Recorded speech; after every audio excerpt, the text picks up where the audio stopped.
Hello, Goddess. Welcome back to the Fierce Factor podcast. It's your host, Kaylee here, and you are tuning in to episode number 243. And this week, I am bringing you a very special guest, somebody who, I honestly had a girl crush on for a while, somebody that I admired from afar.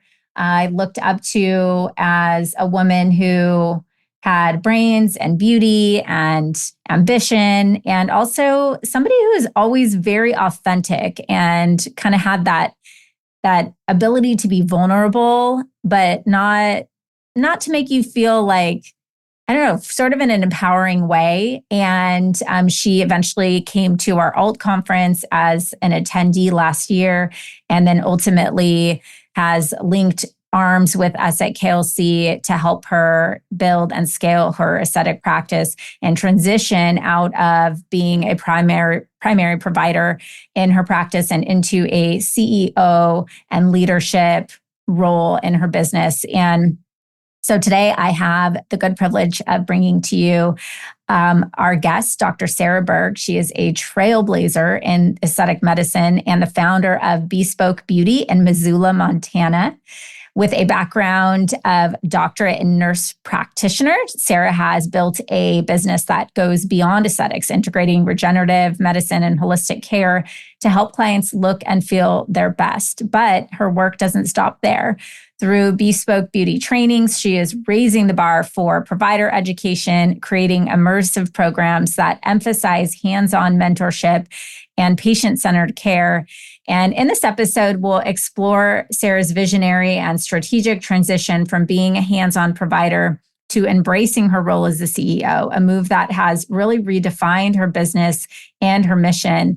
And we'll discuss how she's navigating the challenges of leadership while staying grounded in her vision to empower women, to foster growth, and to leave a meaningful legacy in the aesthetics industry. And I really love in this conversation how she talks about having a calling and a purpose and knowing that there was something out there for her, but she couldn't really put her finger on it. And while she had worked to climb the ladder, so to speak, as a provider and to continue to enhance her clinical practice and build her business, there was something else for her. And it was sort of this moment of inspiration at Alt where she decided, you know what, I'm going to go pursue it. I don't know what it is, but I'm going to do the work to find out and put one foot in front of the other. And so I really think if you're navigating a career pivot, stepping into a leadership role, or simply looking for insights on building a values-driven business, this conversation will offer invaluable perspectives and actionable takeaways. It was just such an honor to interview Sarah. Again, we had her as a guest speaker inside of our academy. So you'll hear a little bit of conversation with some other people in the room who were submitting questions and just interacting as part of the process. But anyway, it's been just a true pleasure to get to know this woman, somebody that I admire and respect so much, and that I think is somebody you need to have your eye on. It has some big things coming as she's moving and shaking in our industry. So without further ado, let's dive into this inspiring conversation with Dr. Sarah Berg. Hi there. Welcome to the Fierce Factor podcast. I'm your host, Kaylee Lindholm. And I think it's time for us women to shift the conversation in business and step into our feminine leadership to do the most iconic work the aesthetic industry has ever seen. Each week, I'll be bringing a powerful dose of strategy, sarcasm, solutions, and sass that will rev up your creativity and ignite your brilliance as you link arms with me along our shared path of personal and professional growth in 20 minutes or less. Let's go. Welcome to the Fierce Factor podcast and to this cool experience. Sarah, you're actually joining us today inside of our Academy incubator. And so we have both an interview here that will be airing on the Fierce Factor, but also we have like a panel, like we have a whole gallery of an audience that will be putting questions in the chat as well. So excited to have this interactive conversation with you. So Sarah, welcome. I have been looking forward to having this conversation with you, even since before I knew you. That's probably a little bit creepy, I know, but I followed you on social before we even got to know each other. And you'll have to fill us in on the experience. You went somewhere naked in an ocean, and I just remember you posting about that. And I'm like, I need to know this girl. But first, let's get there. But first, tell the listeners and our audience here about your background and about your business, and then we'll take it from there. Yeah. Well, first, thank you so much. I want to take a moment to just soak up this moment. It's such an honorable thing to be asked to be on a podcast like this. I think similarly, I was on the other side of the fence, creepily watching you on Instagram. And I was like, this gal has something going on that's different. She's a disruptor in the coaching area of aesthetics, different. And so I'm always attracted to that different side of things. So I think it was serendipitous that we eventually crossed paths and tell each other that we had girl crushes on each other. Yes. So I am Sarah Berg. I am a nurse practitioner. I have been in the aesthetic realm for almost 10 years now. Started in the greater Seattle area.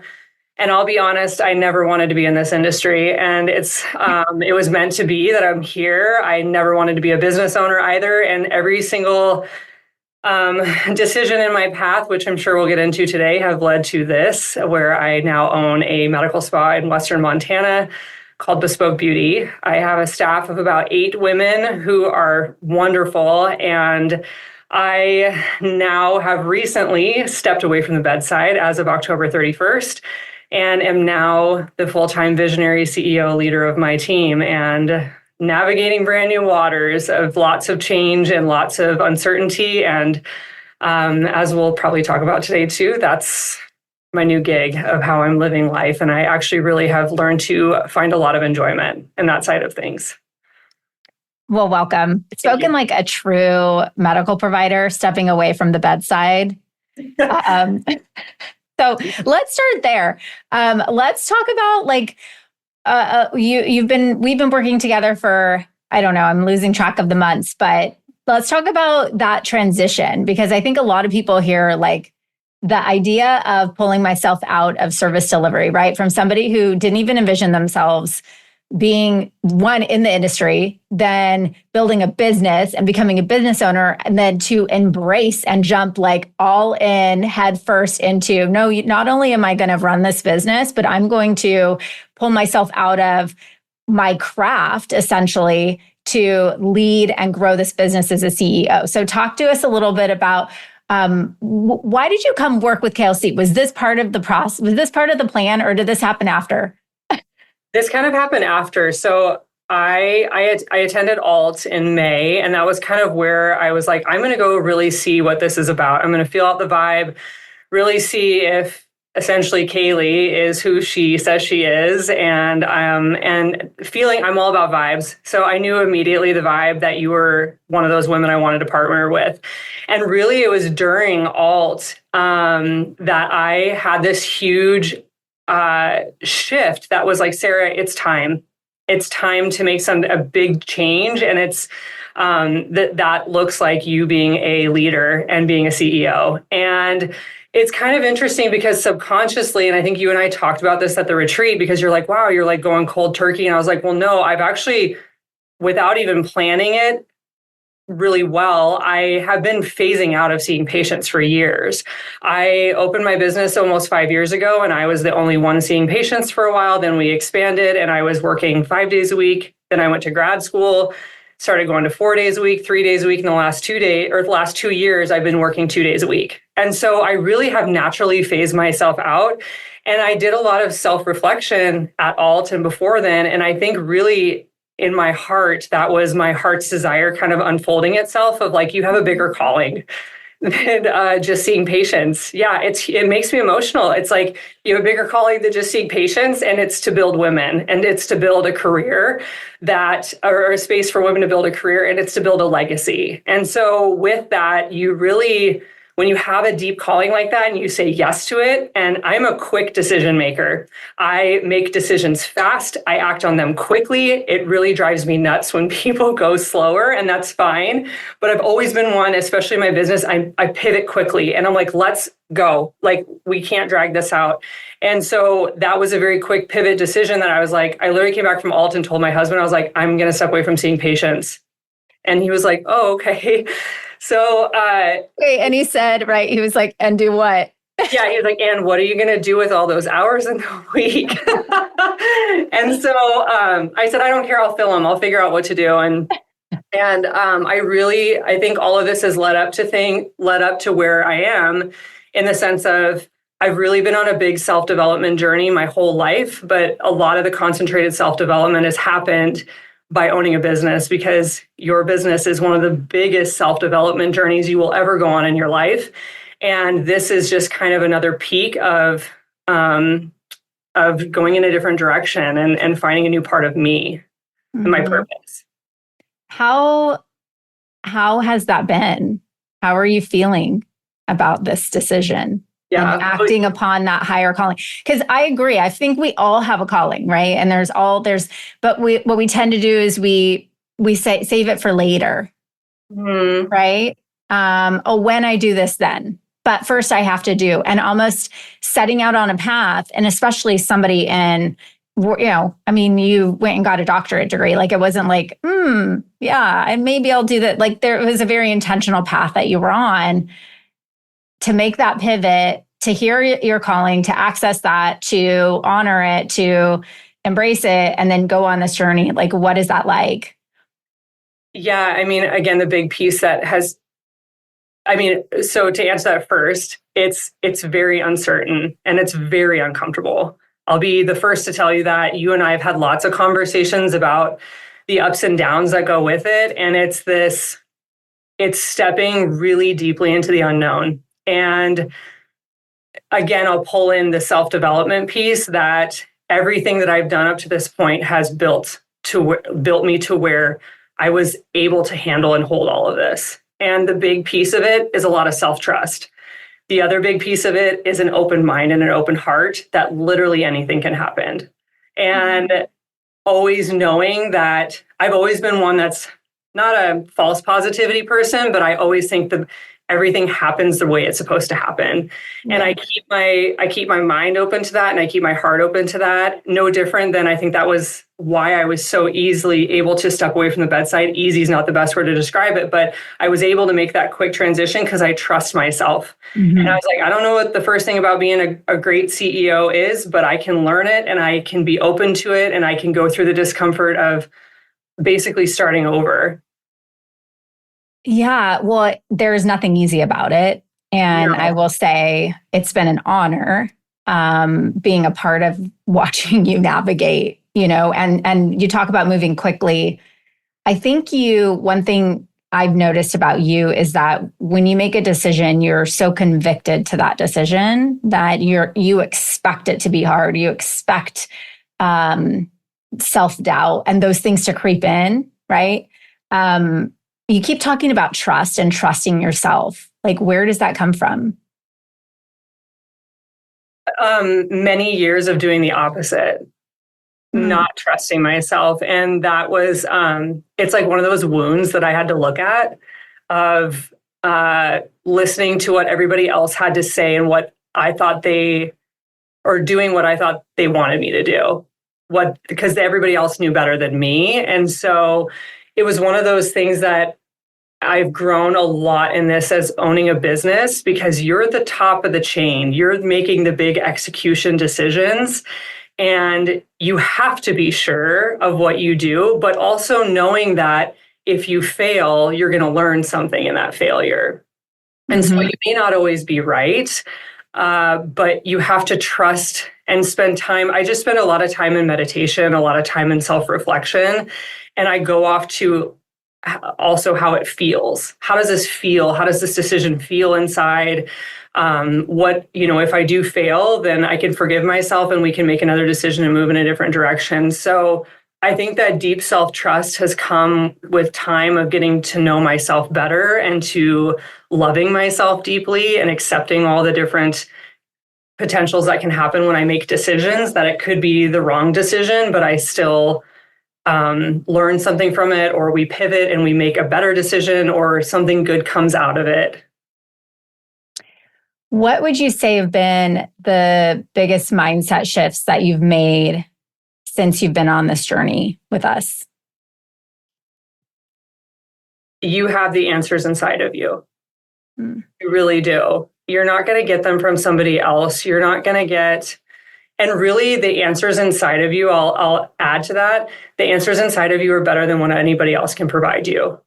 And again, that ties so deeply with the self-trust, but you really have to take the time to sit with yourself and say, this is my business. What is best for my business? What is best for my people? What is best for me? And you have those answers inside of you. So I think, and at first, it was a little frustrating to feel that way, because it's like you get into coaching and you want like, hey, do you have a policy for this? How do you pay your people? How do you guys do this? And like, not only just talking to coaches, you get this all the time, I'm sure. I know you know this too well, but because I'm looking at all the faces in this room, and this is like, I mean, spoiler alert, anybody who's thinking about working with me, I don't give answers easily. I make you work for them, and I make you think. So yeah, and that mindset shift, really, I have you to thank for it, because I listened to your podcast before I even coached with you, and you said a lot of that already. And I was like, oh, wow, this gal's not going to be easy. Like, she's not going to hand stuff over. But I also, again, whenever stuff like that comes up, I'm like, okay, well, what's the feelings that you're having inside? You want to be given everything, or do you want to build something that's curated? Literally, bespoke means made custom for a clientele or an individual.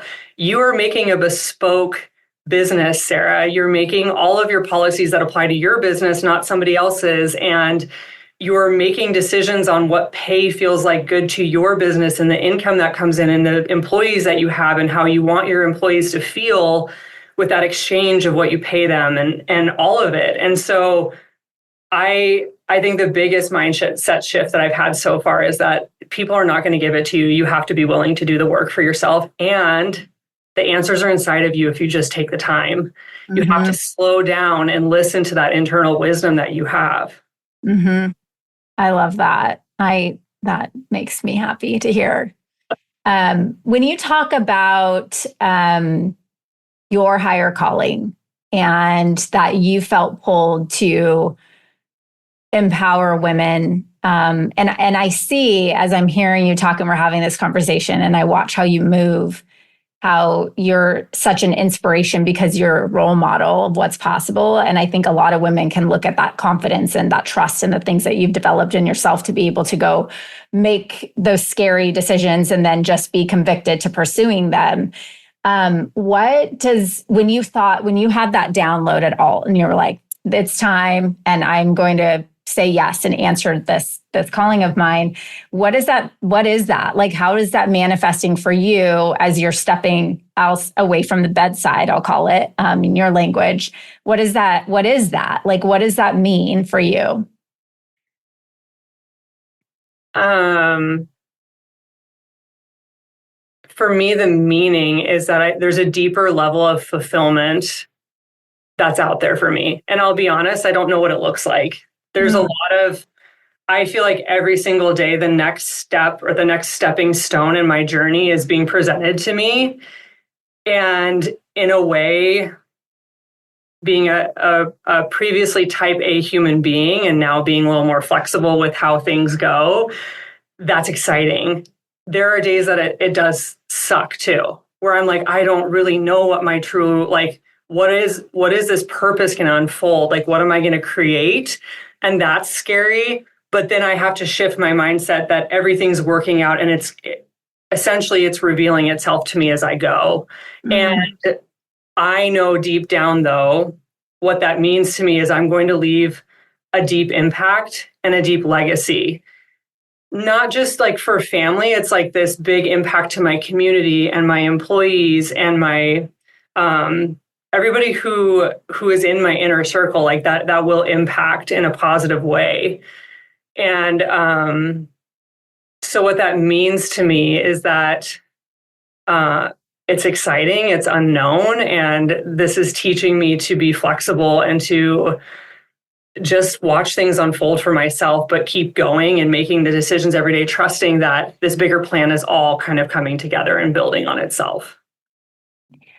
I saw a post that Alex Hormozi made a week or two ago, and and someone shared with me, he referenced a speech, and it was a commencement speech that Steve Jobs gave at Stanford.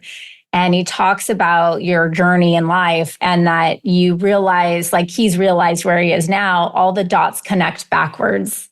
And it was such a beautiful, if you haven't seen that, we'll attach that in this show notes, a marketing team.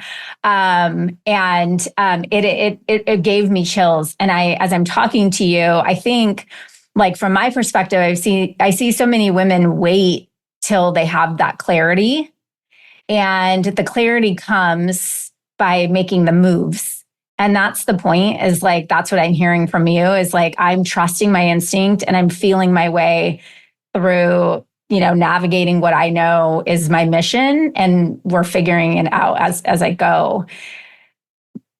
But I also have the question for you too, because you have a business to run, right? And you have a lot of responsibility. You talked about being the big boss, how do you anchor yourself back? Like how, as you're going through this sort of exploration or this journey of finding your passion and this next stage for you, like what are some of the tactics? How do you anchor yourself back to like what your vision is for your company and your why, when you feel stuck or you feel overwhelmed, like what is that process like for you? Some days it's hard, some days it's not. I think anchoring back to your why takes consistent reflection. So it takes reflection on how far have we come and where am I going? And if you don't know where you're going, then really evaluating. I think day to day, I just evaluate where we're at and what my team needs and listening to their needs. And I'm very transparent with my team. I told them, I said, this is a new venture for me. I'm figuring it out as I go. We basically just jumped off a cliff and I'm helping build and tell people how to build the airplane as we're falling. Stay patient with me. Give me grace, give me understanding, but also be open to, I may burn some things to the ground. Yeah. We rebuild them. That's how business goes. We're going to find things. And I tell them, I don't know, some days we'll feel jumbled. Like I have all these different projects and I come to them, I'm like, we need to fix this. We need to fix this. We need to fix this. And I have great leaders that are on my team that are like, Sarah, take a second. We can't have 17 projects. Right. Yeah. And so I think just the things that anchor me back are also the people in my small circle that are like, hey, this is what we're focusing on. But also, I think taking a lot of time for reflection, taking time to slow down. I know I said I move quickly and make quick decisions, but also there's a beauty in the slowness of doing things. And even I've just started doing basic things. Like I saw this great TikTok video the other day that was like, we need to remind our nervous system to slow down. And I tried my best to keep my nervous system slow as well, of like, slow down brushing your teeth, slow down making your coffee, like enjoy where you're at. And I think anchoring myself by enjoying where I'm at and how far I've come really can make the biggest difference too, of like, not forgetting how great this is right now. And someday I'll look back and be like, wow, you really took the time to soak up the memory of like how it felt and how it was. And now things are so incredible because you did take the time. It didn't like rush through and you completely forgot. Yeah. I mean, isn't that the point? Like the journey, I mean, I look at it like even, oh my gosh, with my kids, like I was a terrible baby mom because I couldn't wait for them to be toddlers. And then they were toddlers and I couldn't wait for them to just like the day they could get up in the morning and like pour their own bowl of cereal and sit in front of the TV so I could get 2 hours extra of sleep. And then I couldn't wait for them to like, it was the next thing. And then now all of a sudden I've got a kid getting ready to go to college in 2 years. Yeah. And I'm like, I'm like, okay, adopt. Like, I don't even know what to, like, I need to do it over, And I think this is us in life, like so in a rush to, I think part of it's getting out of pain because we all are going to have the human experience, which is 50-50. And I think that's part of it is like, okay, rushing to the next thing. Yeah. But like, that is so important. taking pause, taking inventory of where you've been and what you've built.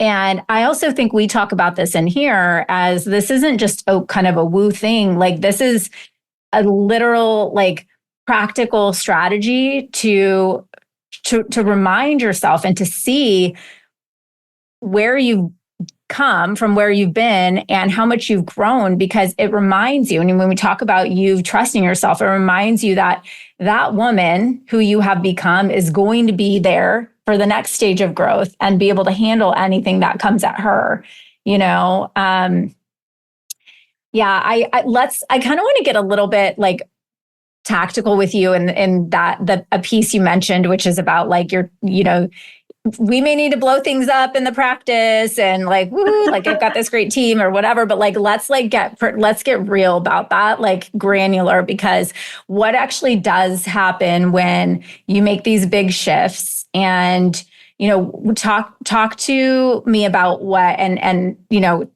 what that was like what are some of the things that happened when you did slow down and start like actually spending time out of working in the business and on the business? Like, tell us how that's been. Yeah, it scared the hell out of my team. It did, because I've been the lead provider and the busiest provider in the practice. And my face has been so attached to the practice that they were like, okay, we trust you, but what's going on? Like what we don't understand. And so that was another level of uncomfortability, because I had to also hold them and hold space for their discomfort, but also be relatable that like, hey, we're all uncomfortable. We're working through this.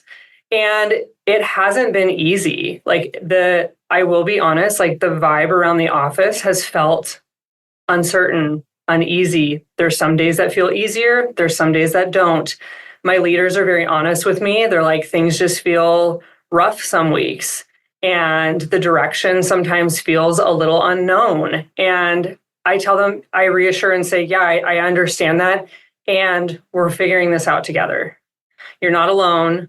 And it wasn't just that, it was my patients. They were like, whoa, like some were like, who do I see? Like I've been seeing you for years. And so then my staff dealing with that as well. So there was just a lot of uncertainty and a lot of shaking up that happened here.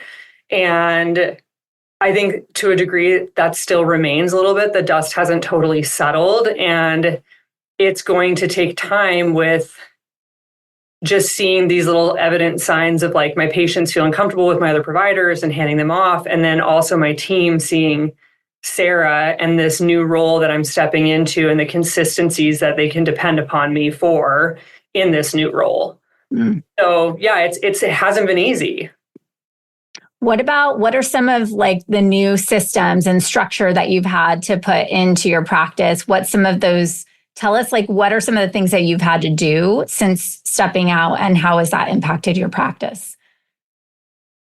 Yeah, so I would say some of the new systems that we're reevaluating is getting way more detailed than I was before. When I was being a provider and the owner, I really, in full transparency, didn't have a lot of KRAs for every single role. And I didn't have metrics for every single role or department. And really now I'm zooming in on a lot of those more detailed oriented things that were the building blocks that are supposed to scale your business, right? And so it's kind of going backwards and saying, hey, we've done really great up to this point without having these in place, but now we have to put them in place to be able to have clarity on roles and clarity on how everybody contributes to the growth of the company.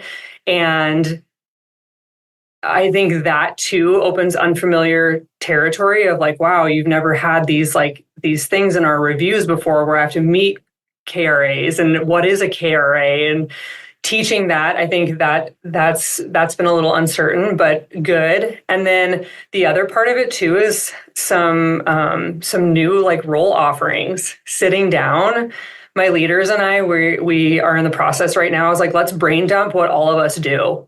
I want to see what you guys do every day, every week, every month. I'm going to do the same. We're going to sit down. We're going to do re-offers. because I think there are things that are on my plate still that I was used to doing that need to go somewhere else, because I have this feeling inside of me that these things are not what are serving me and serving me growing as CEO. And so really reevaluating these roles and how we were crossing lines. And I think we're going to find that a lot of us were doubling down on work that didn't need to be. Mm-hmm. Yeah. And you, I think on our last call, you mentioned you were spending a couple days a week shadowing and mentoring and coaching your providers, right? Yeah, and that was another thing that was added in. So I spent about 1 day a week I have 2 medical providers. I spend 1 to 2 days a week with them and just coaching them, mentoring them, also just looking and examining areas where there's gaps and where we can improve our process and have further development of better processes. And, my providers are well trained. It's not so much training. It's more so let's just do some observation. And then on top of that, I've done a lot more one-on-one with my employees, spending more one-on-one time with them, sitting down with them. And so that's stuff that I didn't have the opportunity to do before, which I really enjoy. And I think that's truly what our teams want of us as CEOs. They want that one-on-one time. They want to feel valued. They want to feel connected. And essentially, at the end of the day, you build the people and the people build the business. And so if you're not around to build the people, the business may suffer. Well, and I think sometimes we're like, I'm busy, let's throw money at that problem. It was me for many years. And when like your team member just like wants you, like they just want to be seen. They want to know you care about what they're doing. They want to feel appreciated. Like they want to go to coffee, Yeah, they do. They truly do. They want that time with you. And it could be even in the most simplistic ways. Like some of my coaching days with my nurses, we have busted out like 3 weeks of social media stuff just by brainstorming together and me offering my input on like, this is some ideas on how I built my social media years ago. And they're like, oh, okay. And giving them those tools. And then they just start building off of that. And it's incredible that you spend, 3-4 hours with them one-on-one FaceTime, but it can create a ripple effect that impacts how they change their career and then also build your business. Yeah. Okay. So let's sort of shift gears to you as an entrepreneur and somebody who started building this business. I can imagine knowing now what you know, if you'd have known then what you know. What are some of the common misconceptions about starting and growing a thriving business in the medical aesthetic space? One I say all the time to business owners, all the time. Owning a business doesn't get easier. You just get better at handling the challenges, and the hard times are actually what reveal you. And so you'll just get better over time at just staying level. Like there's a lot of swings up, a lot of swings down. You just get better at staying here. Mm-hmm. And I always recommend you stay here. Don't allow your emotions to run your business. Mm-hmm. Yeah, it's there's a quote. I feel like I always talk about my husband's quote board. He changes it like once every couple of weeks, and I pull into the garage and I'm like, oh, it's a new quote. And it says now, respond, don't react. Mm. And I was like, I've been thinking I shouldn't even, I feel like if he listens to this, he's going to know that I actually pay attention to that. I've been thinking about that. I'm like, the situation happened. Am I responding to this or am I reacting? And it's like, who's leading who? Like, am I, the tail wagging the dog or whatever? And I think that's sort of, on par with what you're saying is just, the challenges will come. And then how can you embrace that and then strategically build a decision on how to handle that, for the future. Yeah. So you mentioned the conversation with your husband after all that you were going to stop seeing patients, and we joked when he said, "Well, what are you going to do?" How has clearly, like, we don't build a business in a vacuum, right? It is, these are our babies. Like, for most of us here in this room, like, this is everything. It's like our own little child. And we invest so much, not only actual time, but emotional energy and mental energy and focus on it, and think about it at night, and sometimes don't sleep because of it. What has building your business meant for you personally, and how has that impacted your family? Well, just to clear up, I have the actually most supportive husband in the entire world. Not to say that he like was with that comment, but just not understanding. And building a business for me personally, like we've been talking about this whole time, it has built me personally to a level I don't know that I don't think that I ever would have reached. And it's exciting to see that I'll continue to grow. It's built a huge or a very impactful and very close relationship with myself. And that is something that is so invaluable in life, is to have such a strong relationship with yourself. Mm-hmm. But not only that, I'm making decisions now that I know in the core of myself are going to give me the freedom that I want for the future family that I want.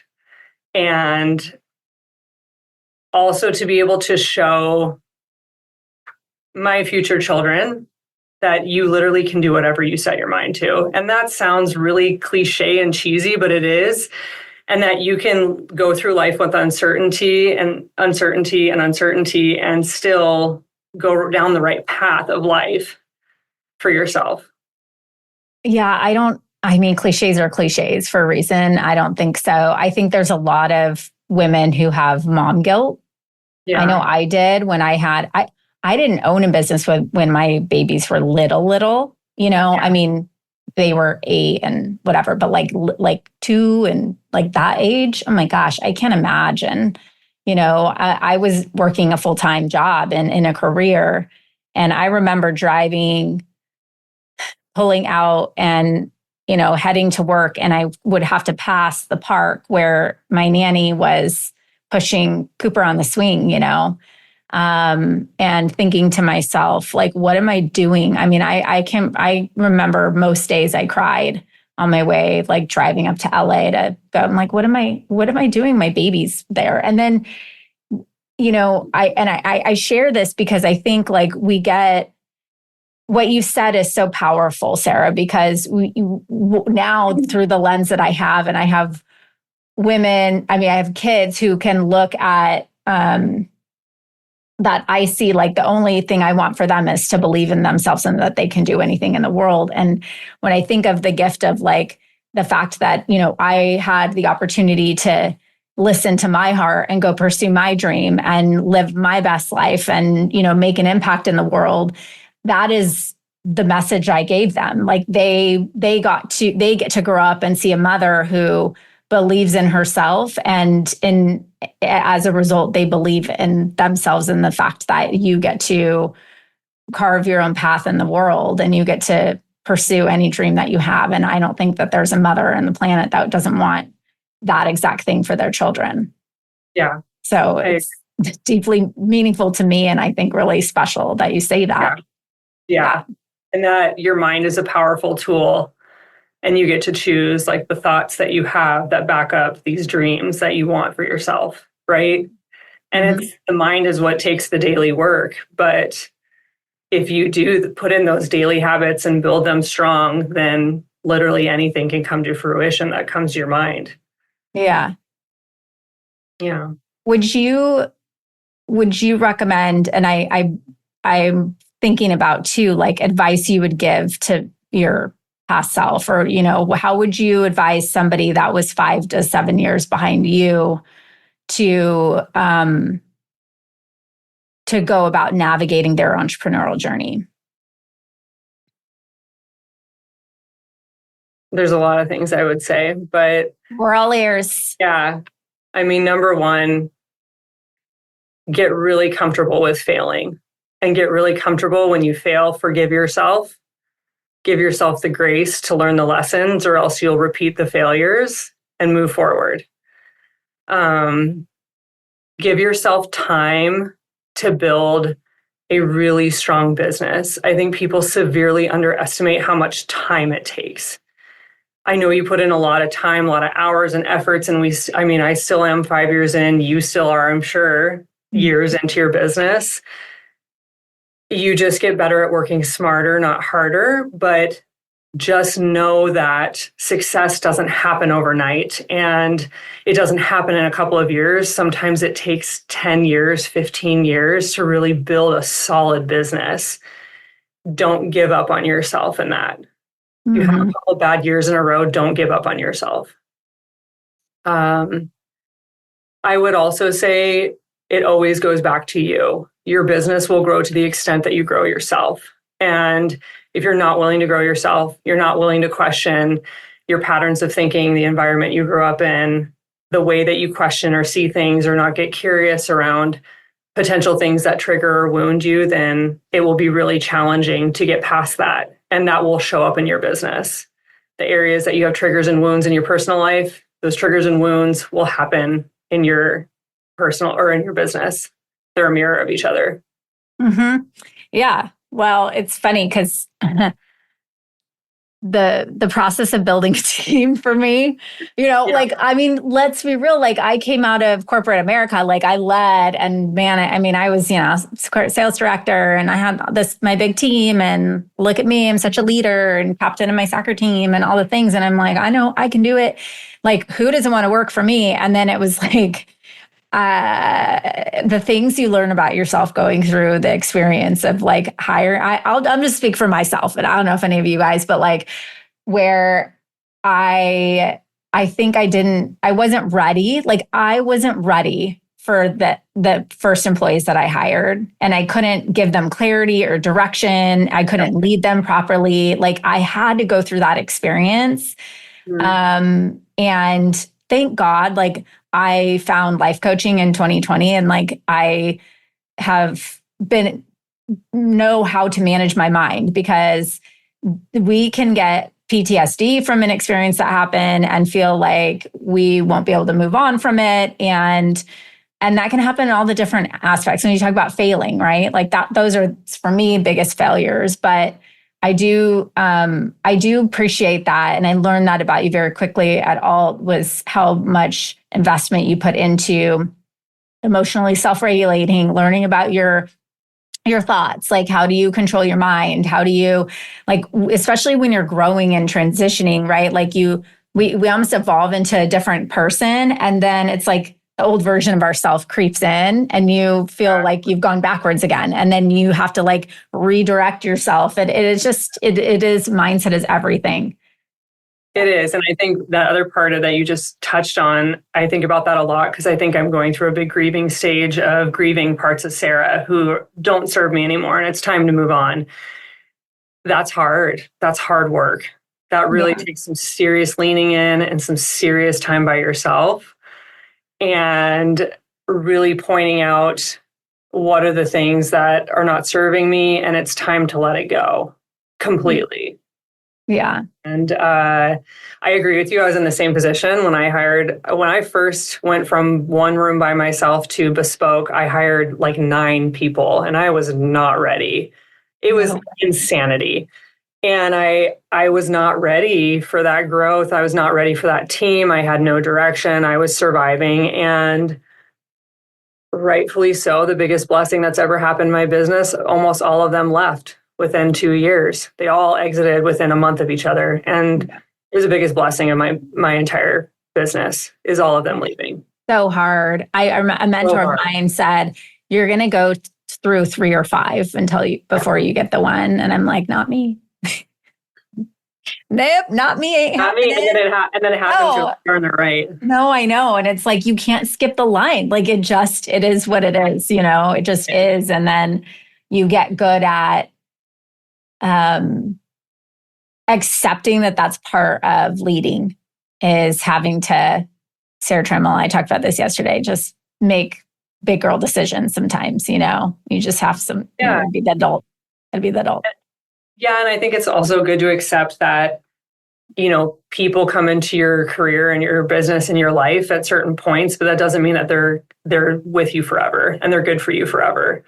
And understanding that you change, they change. And with the changes, like alignments come off, like are off, right? And so if they're not in alignment anymore, it's time to release the relationship.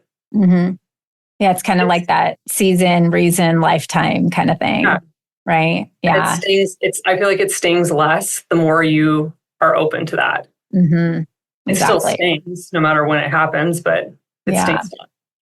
So, kind of in wrapping up, I would love for you to tell us about your academy, because we talk about Bespoke, but how did that come about and what are your goals for your academy going forward?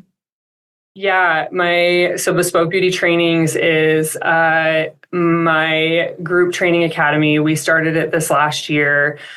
The big reason, I'll be honest, that I did it is that I train for Galderma. I privately train. I'm all over. I was jet setting way too much. And I was like, you know what? Bring people to me. Like, let's bring them all here. Montana's great. Montana's not like going to a big training in Vegas or LA. Like it's geographically like a healing place to be.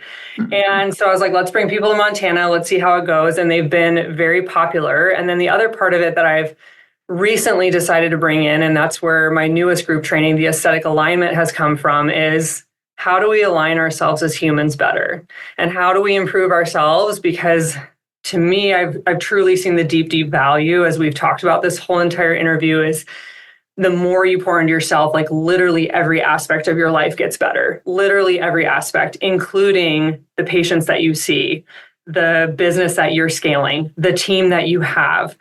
Just your overall lens of how you view life becomes so much better, and you become more regulated with your nervous system, and you become more emotionally adaptive.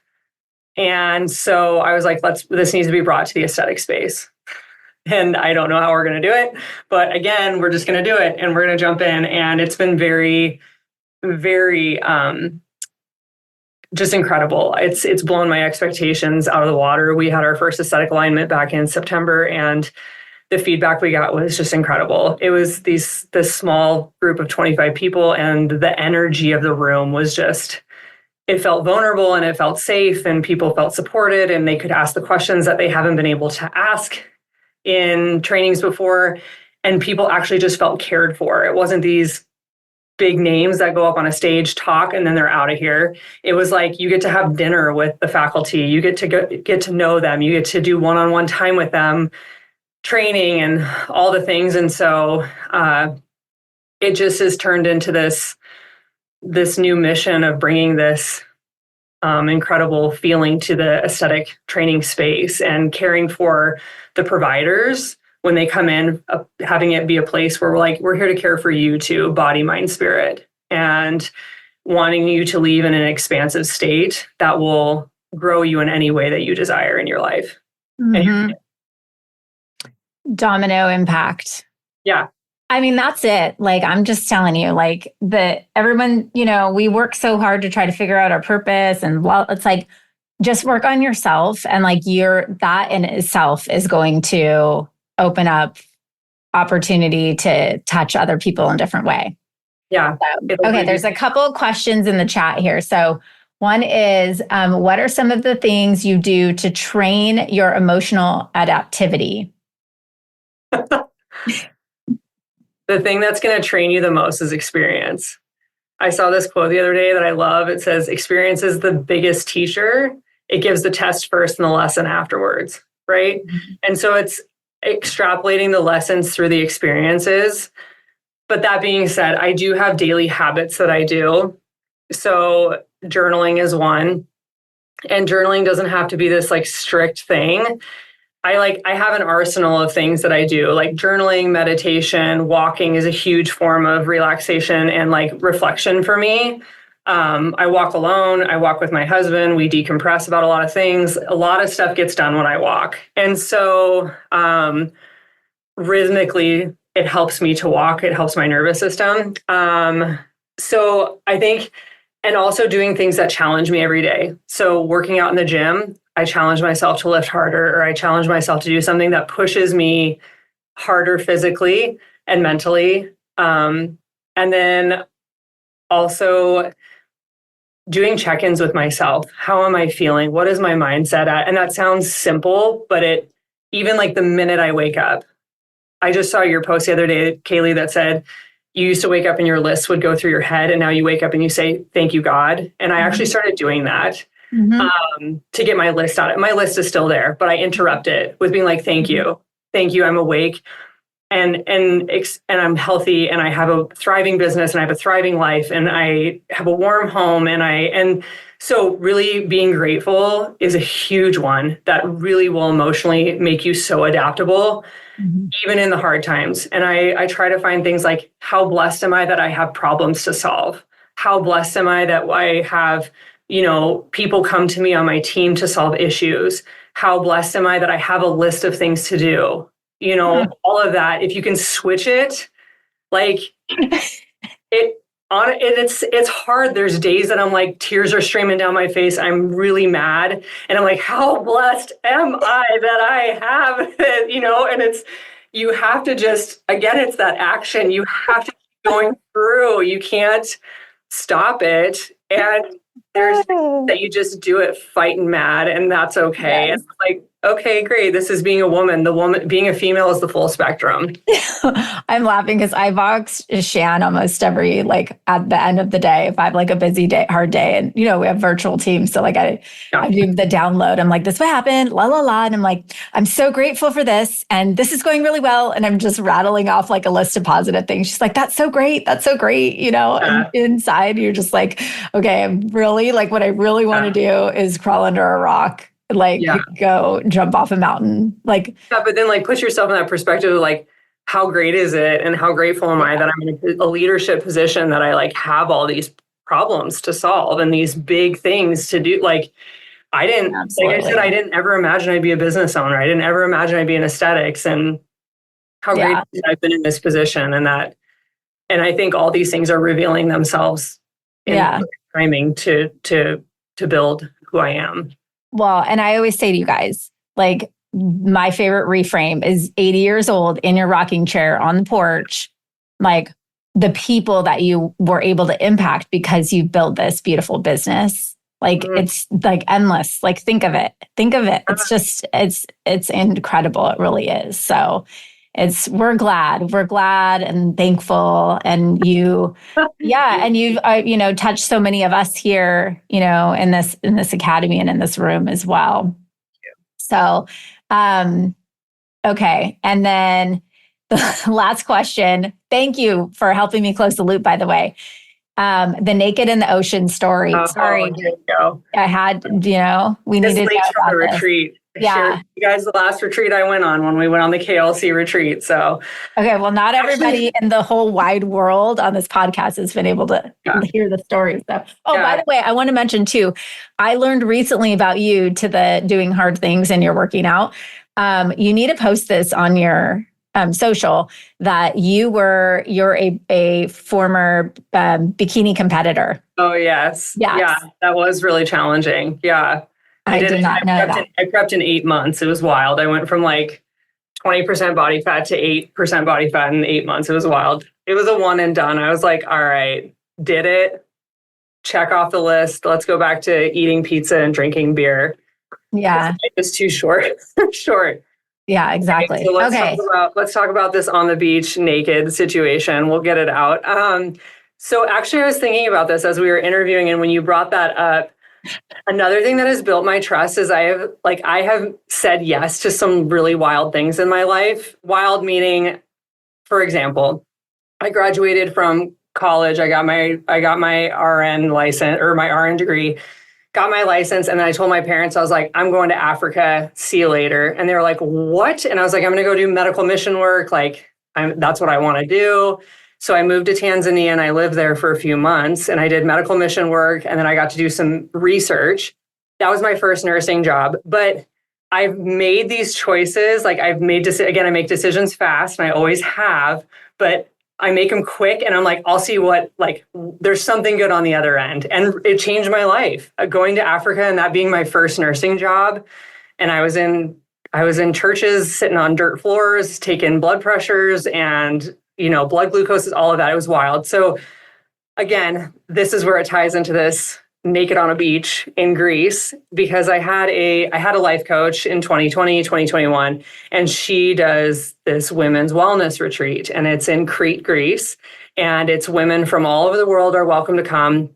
She does it with another coach who is from Sweden. And so most of the women who went on this one were from America and Sweden. And it's in this beautiful, celebrity rented villa. Like celebrities literally go here because it's on a deserted beach where no one's around. And you feel like you're on the edge of the world and you're right on the Aegean Sea. And it's just incredible. So I, again, was one of those situations I was like, I'm going to go.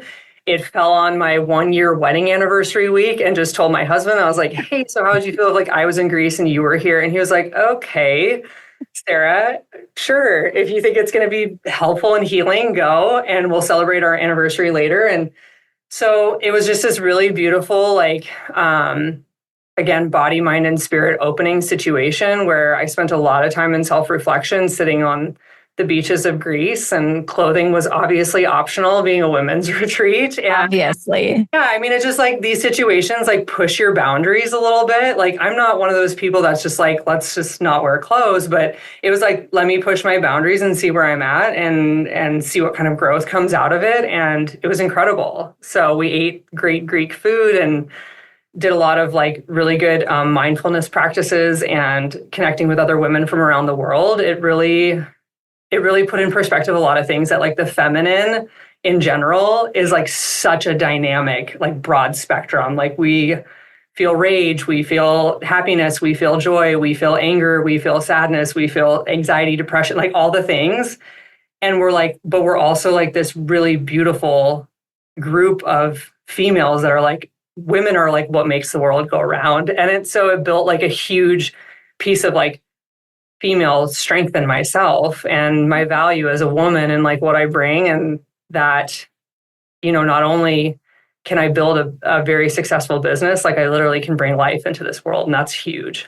Mm-hmm. So that was the Greece story.